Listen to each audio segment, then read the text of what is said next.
Ellen White and the Seventh-day Adventist Church reject the idea that Antiochus Epiphanes is the little horn of Daniel 8 for several reasons grounded in both the text and the broader prophetic framework.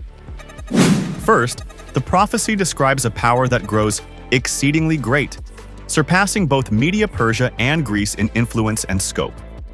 Antiochus, by contrast, ruled only a small portion of the fragmented Greek Empire and never achieved such greatness.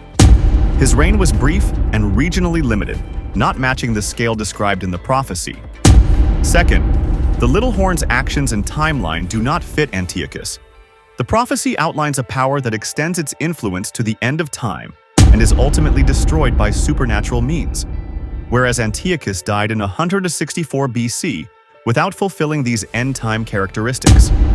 Additionally, the desecration of the sanctuary by Antiochus was temporary and did not match the duration or intensity described in Daniel 8, which speaks of a much longer disruption.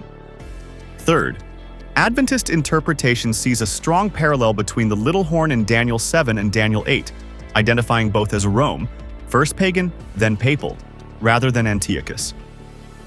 This maintains the unity and universal scope of Daniel's prophecies, which Adventists argue are not fulfilled by a minor Seleucid king, but by a power with far-reaching historical and spiritual impact. In summary, Adventists, following Ellen White, conclude that Antiochus cannot be the little horn because he was neither great enough, nor did his actions or timing fulfill the prophecy's requirements, which instead point to Rome as the true fulfillment.